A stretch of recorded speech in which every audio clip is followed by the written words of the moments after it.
Here you see a picture of the Nobel Prize winner and one of the most famous expositors of physics, Richard Feynman.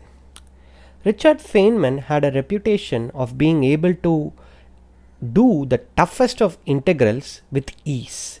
Here is a passage from his semi-biographical work, Surely You're Joking, Mr. Feynman. I had learned to do integrals by various methods shown in a book that my high school physics teacher, Mr. Bader, had given me.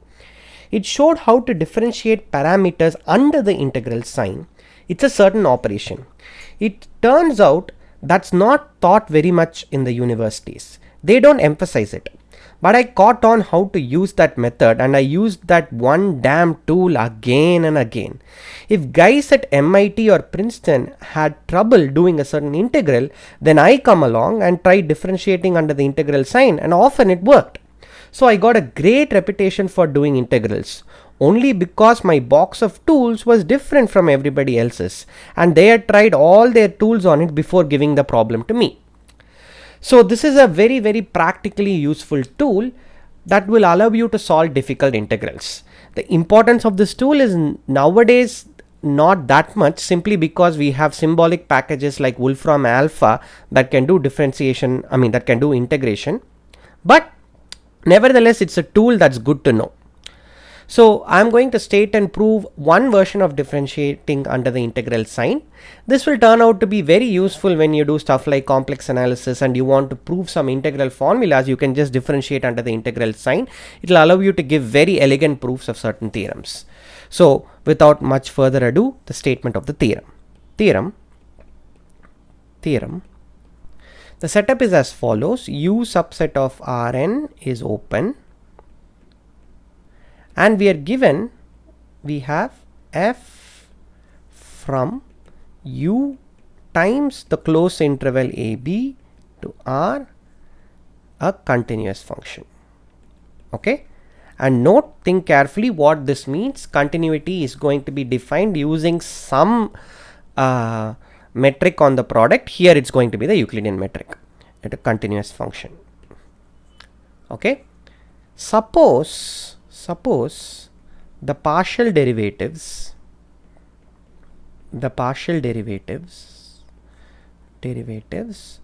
of f with respect to the first n variables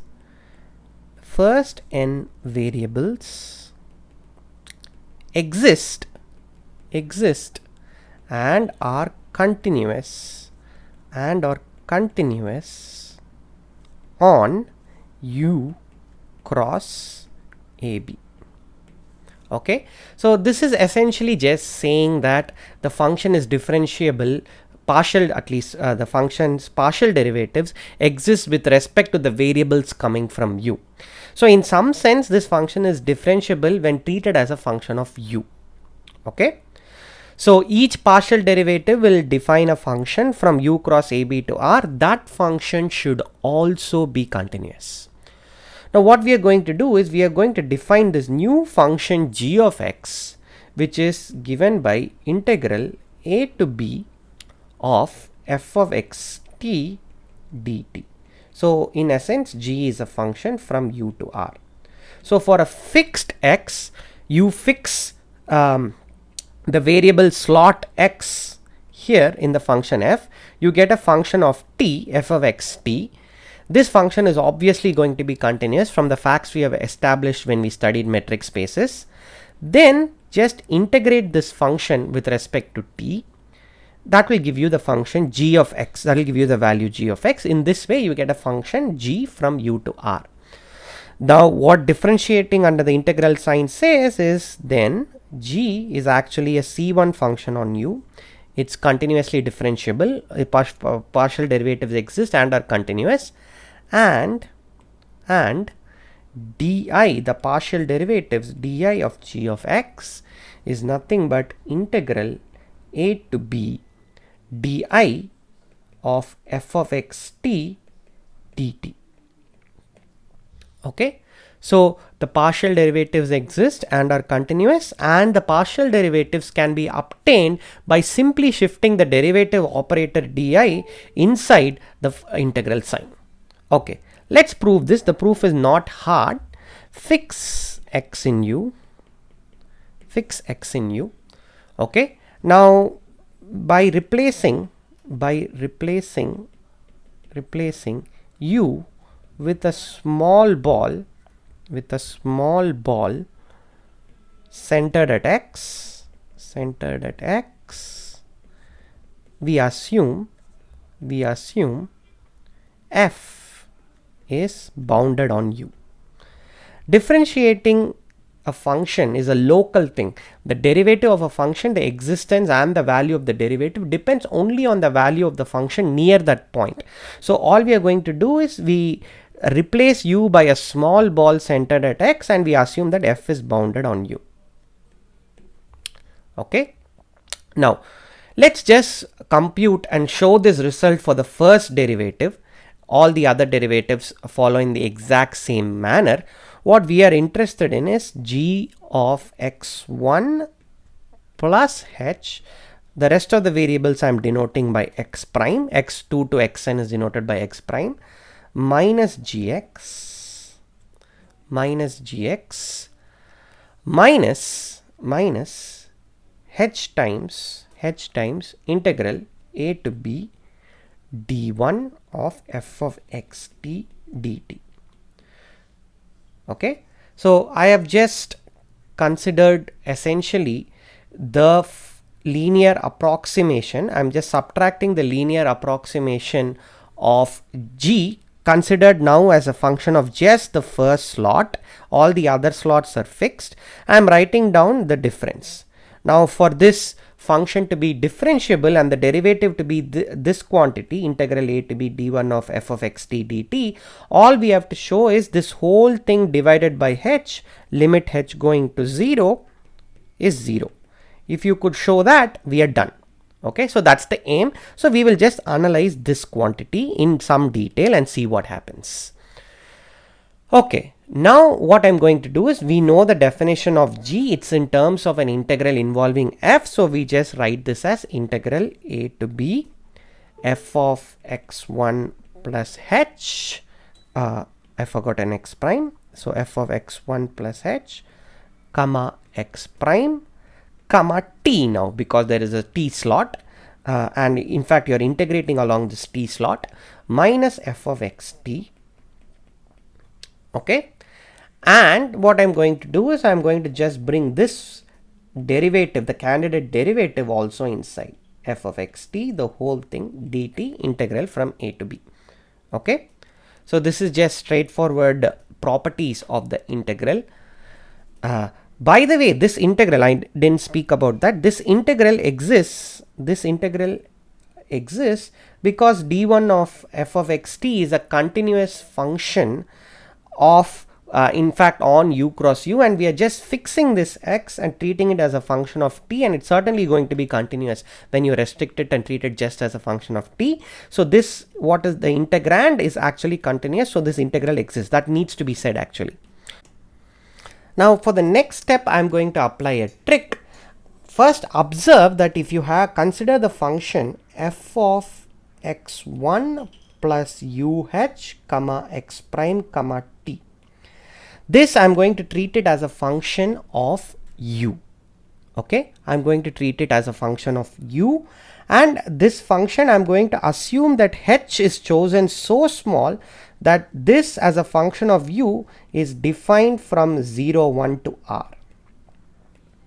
Okay, so we are already taking h quite small. We take h so small that this function treated as a function of u alone and as no other variable is well defined as a function from 0 1 to r.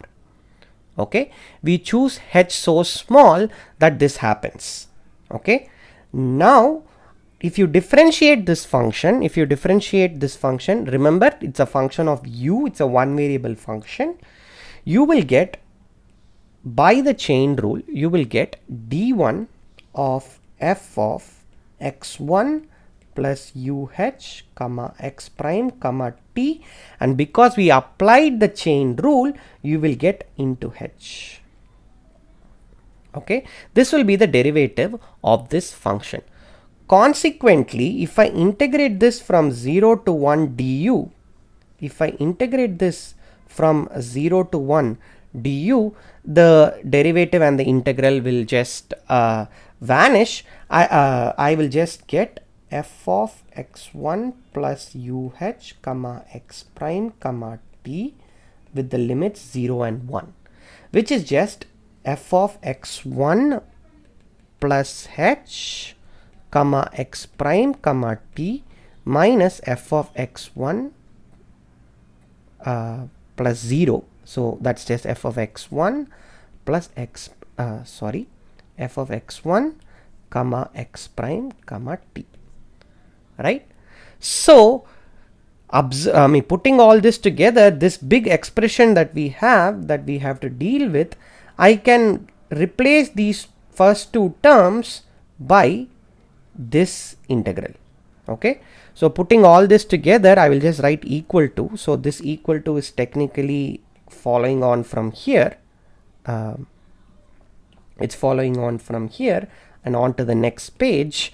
This equal to integral a to b integral 0 to 1 d1 of f of x1 plus UH comma x prime comma t h du, and this integral closes minus h d1 of f of x t, and this whole thing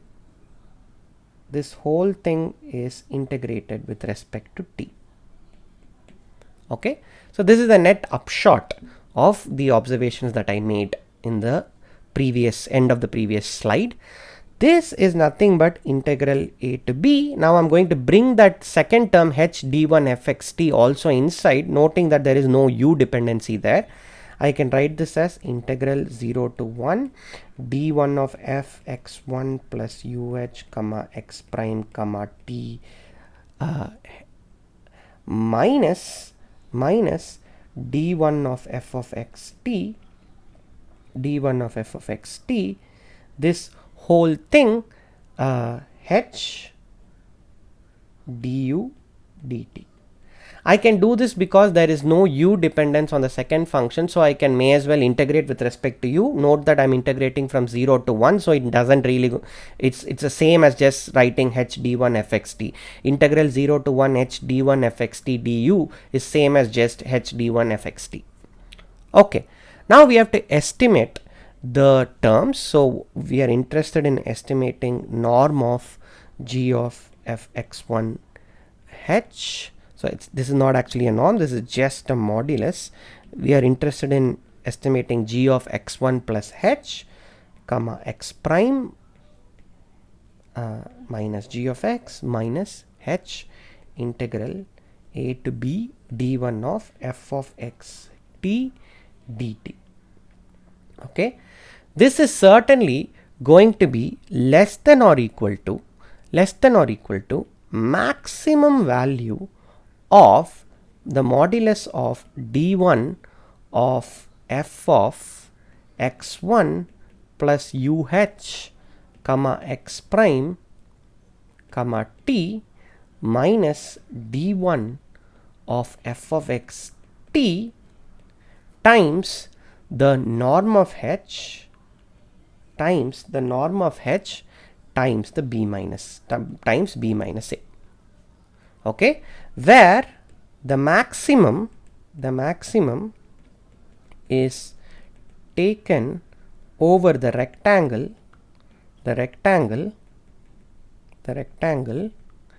a less than or equal to t is less than or equal to b, and 0 is less than or equal to u is less than or equal to 1. This immediately follows from taking the modulus. So we have to essentially take the modulus here to estimate this.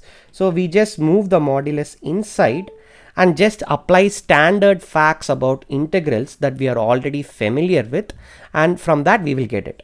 So just one error, there is no norm on h, it's just mod h. This is just mod h, right? Everything is just a real variable. Okay, this is a straightforward step. I'm going to leave the details to you. So now fix epsilon greater than 0. Okay, so by continuity of d1f for each t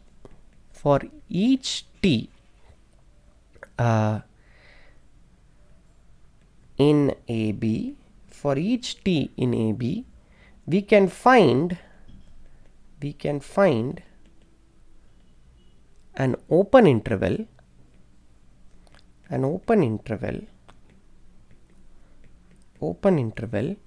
IT, which is a subset of AB. So open in AB. Okay, open in AB. So that means this openness, it's not an open subset of R, but rather an open subset of 0, 1. Please recall what this means by going through the relevant section in the chapter on metric spaces. And a ball BT subset of U containing X such that the modulus of d1 of f of ys minus d1 of f of xt is less than epsilon for all y in bt and s in it. So I have just applied the definition of continuity at the point xt. I am varying t. For each t I will get an open interval it subset of AB and ball bt that contains x such that this will be true. This is just restating the definition of continuity for the function d1 of f. Okay, here is the key fact. By compactness, finitely many subintervals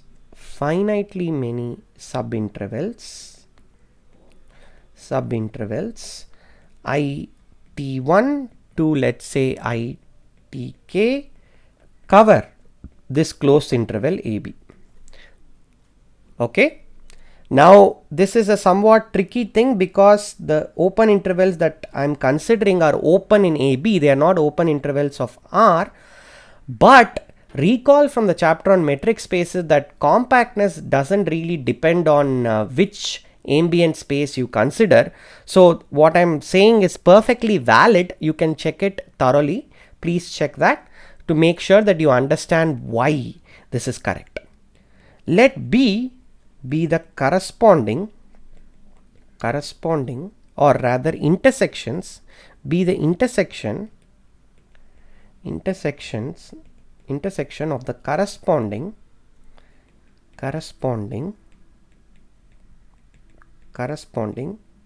BTs, okay, or rather BTIs, corresponding BTIs, that is BT1 intersection BT2 ... BTK. So we have covered AB by finitely many open intervals, or rather finitely many open intervals, open in closed AB. I re-emphasize that. Now we are taking the intersection of the corresponding BTIs. So once we take this intersection and apply this compactness argument, what we can conclude is that we get some sort of uniform continuity. What I mean by that is we can conclude that modulus of d1 of f of yt minus d1 of f of xt is less than epsilon for all y coming from this single ball B and t coming from 0, 1. Okay, so by applying this compactness argument, we get some sort of uniform continuity on the derivative d1. What this allows us to do is, if we choose h so small that x1 plus h comma x prime is always in P, then we get the norm of g of x1 plus h comma x prime minus g of x minus h integral a to b d1 of f of x t dt. This whole thing, it's not norm, it's just modulus is less than or equal to epsilon times h times b minus a. Okay, so this just follows from the estimate we just got above, that d1 of f of yt minus d1 of f of xt, the absolute value of that is less than epsilon. Okay, and clearly this proves that d1 of gx is equal to integral a to b d1 of f of xt dt as claimed. Well, the other partial derivatives can be done in the exact same way.